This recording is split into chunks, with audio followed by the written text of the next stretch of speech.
Temasek Singapore, through the investment policy of Indonesia, invited to buy the shares of two state-owned telecommunication companies altogether. What does it mean? It means there is an oligopolistic position of Temasek, to dominate the market. And the ultimate of that position is the price or the tariff of telecommunications in Indonesia is higher than the tariff in Singapore, in Malaysia, and in Thailand. That is the loss for the consumers. The government may be happy, and the government in favor of Temasek, trying to block the motion of the Fair Trade Commission, where I belong to see to it that the Temasek will stop its practices. And the government in favor of Temasek tried to block our position. You know why? Because the government is the majority shareholder of the two state-owned telecommunication companies. The government may gain, but not the consumers. And it is the domestic consumers that must pay. So it is very difficult to implement competition policies unless they are very well harmonized. Today, competition policies are not harmonized all over the world. Unless they are multilateral, it is very difficult to enjoy extraterritorial jurisdiction. Unless there is an extraterritorial jurisdiction, it is very difficult. Only competition policies are working on paper, but not in reality. Oligopoly structures are continued. But to the extent, we have to ensure that there is no misuse of dominant positions in the world. I give you a rather broad and indirect answer. Competition law never prevails alone. It must come along with the competition policy. And competition policy is in the hand of the government and the regulators.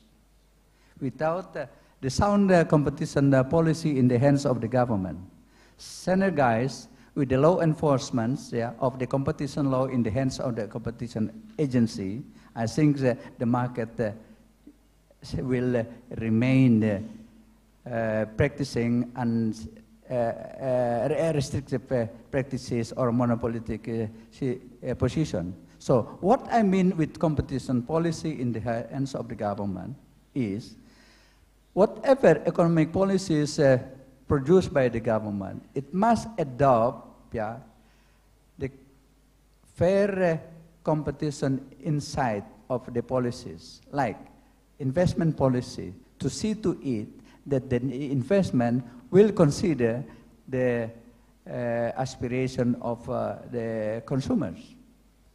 We'll see to it that the investment will monopolize, or oligopolize the market. Today, multinational companies are following complex legal structures. It is difficult for any government to understand the legal structures that are being followed by multinational companies, because the budgets of the multinational companies are mostly larger than the budgets of the government. So the multiple legal structures are followed. And the legal structures are quite complex. It is difficult to identify the group or MNC it is difficult to examine the monopolistic position of any multinational company. See, any framework, law, or policy made by any government can be overcome by following multiple legal structures by multinational companies. It is very hard unless there is harmonization of competition laws and policies in the world. Thank you. Okay, thank you for that. Can we have any other questions so we can just press on if there are not any burning questions? Right.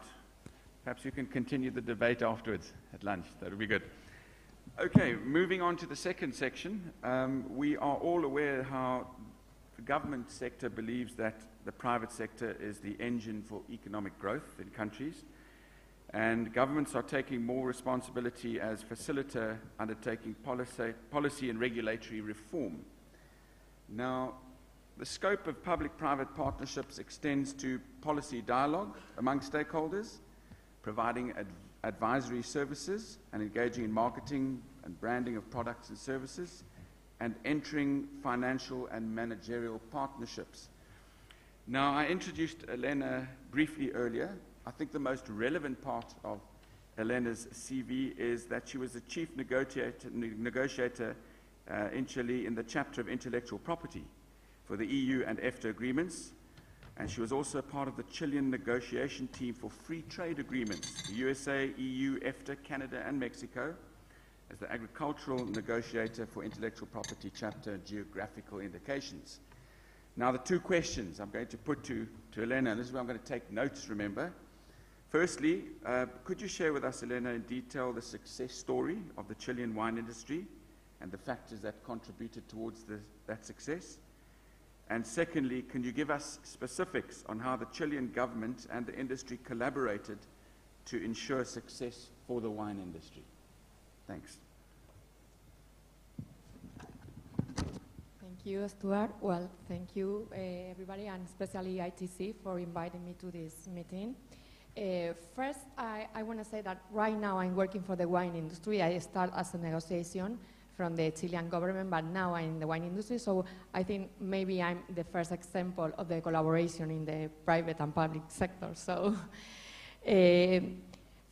well, I think for explaining the case of Chile, you need to understand that in Chile it was a long history of collaboration between the public and private. And this history saw different 3 steps of the collaboration. I think the first one, it was the liberalization on trade. I think the second one in Chile, because it was also already done. So the second one, it was the collaboration in promotion. And the third one, that is the one that I'm working now, is the collaboration in innovation. So to understand the process in Chile, you have to see the whole history and see that we are now in a different step and can't not apply for you maybe or for other countries. But first, just a few words about Chile. Chile is a very long country and very narrow. It's in Latin America. It's 3,000 miles of length, but only less than 100 of wide. So it's very long and very narrow.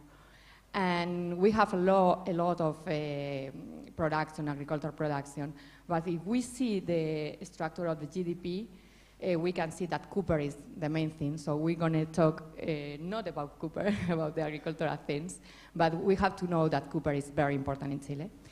We export 40% of the GDP. So in terms of the indicators that Professor Pan had showed yesterday, we are okay.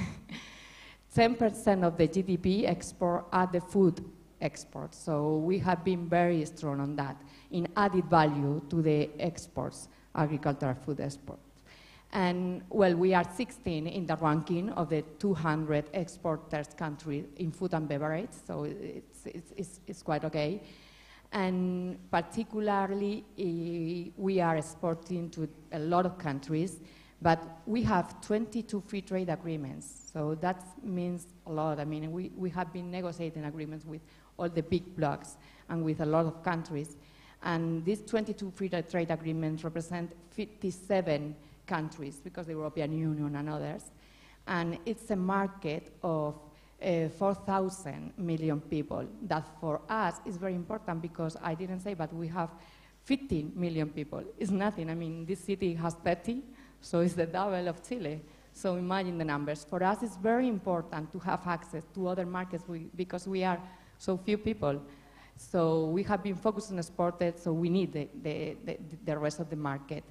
And well, this is 4,000 people. It's mean the 87% of the world product in the world, so we have access to that right now with the free trade agreements.